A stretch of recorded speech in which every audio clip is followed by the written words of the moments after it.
mag-break ka. Sino magbigay ng pera sa'yo ngayon? Kung ako sa'yo, makikipagbati ako. Kahit para sa pera lang. Kabilisan mo ha, dahil baka gustuhin yung Gina. Eh di goodbye America ka. Sharon, are you okay? Nilalibig lang. Kumusta si Gerald? Away kasi kami. Break kami. Baby, may nangyari sa amin kagabi. Ibig sabihin, pareho kayo naging marupok that night. Hindi ko sinasadya. I made a mistake. I think we should just forget it. Baka may nabubuo ka ng feelings para sa kanya. God, no. I'm just a friend. Nothing more, nothing less. Wag mong sasabihin to kay Betsy. Kikirahin niya kayo nun. Aalis ka? Ito na lang magagawa ko para sa katahimikan natin dalawa. We can stay married until you get your green card. Sayang naman yung mga pinaghirapan natin, di ba? Ang maasa sa atin si Betsy. Hindi na tama na magstay pa ako dito. Nay, di pa rin sinasagot ni Jared yung mga tawag ko simula kahapon. Galit pa rin yun sa akin. Oh, huwag mo nga pinatatagal yung mga breakup ninyong ganyan. Ano magagawa ko? Alam nga naman lumuhod ako sa harap niya at umiyak ng dugo.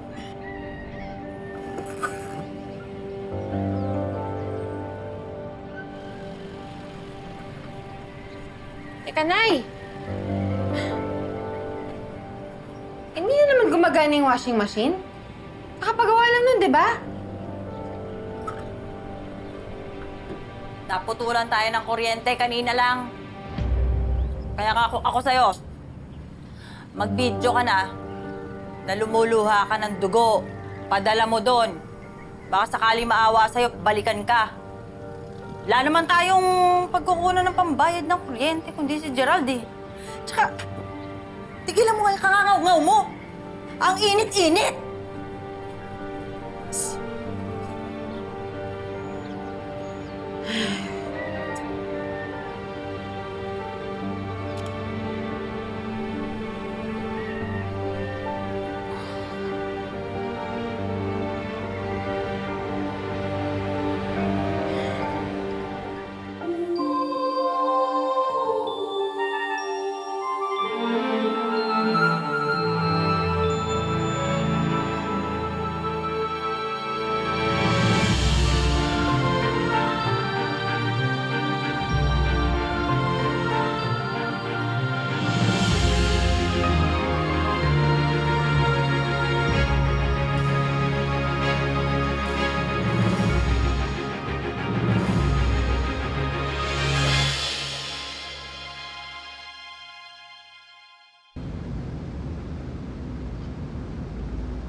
Naglatag ako ng extra comforter para sa'yo kasi mahirap na magkasakit.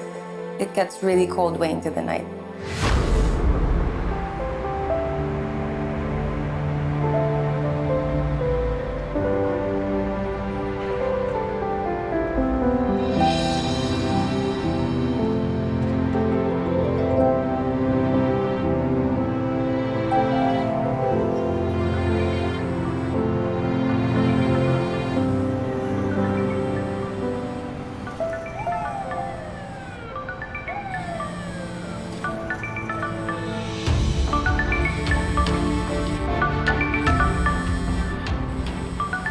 Betsy, Sorry ngayon ko lang nasagot. Teka. Bakit hindi na ba tawag mo sa akin?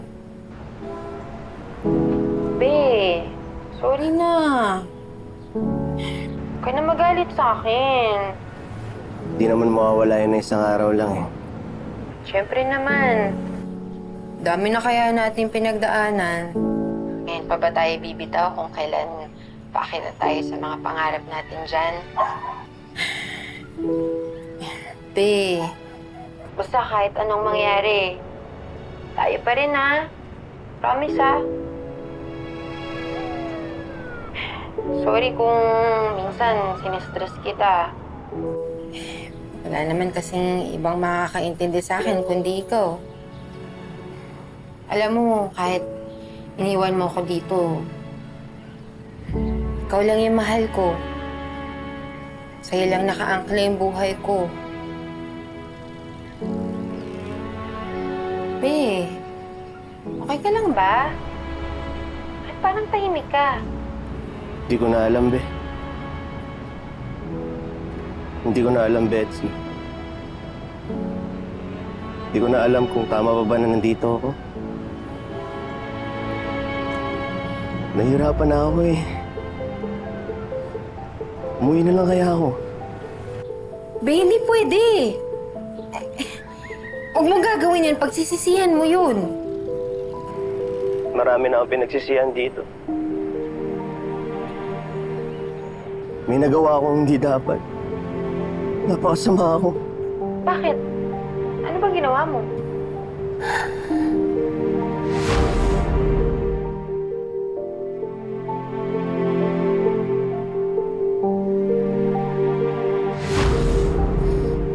Manloloko ako.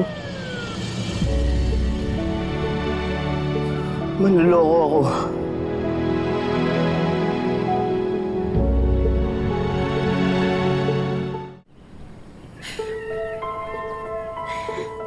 Be, huwag kang magpa-apekto.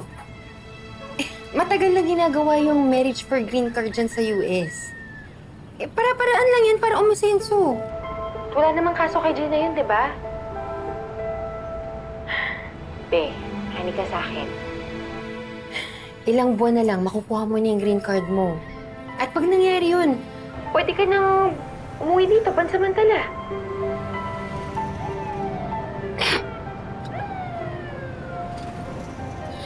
I think, yun yung una kong gagawin kapag nahawakan ko yun. Pero, syempre, papalik ka pa rin dyan, di ba?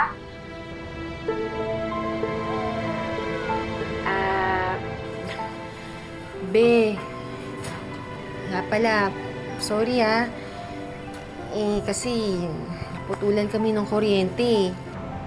Baka naman, pwede ka magpadala kahit $150 lang. Okay lang ba? Sige. Gagawa ko ng paraan. Thank you, Be. Sige na. Ingat ka dyan, ha? Kapit lang sa pangarap. Okay? Love you. Bye-bye.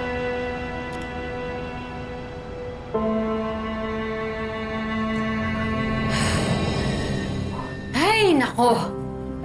Nauturin. Dami kasing ate yung Gerald na yan, eh. Baka na, kala mo naman nilalati ko sa Amerika.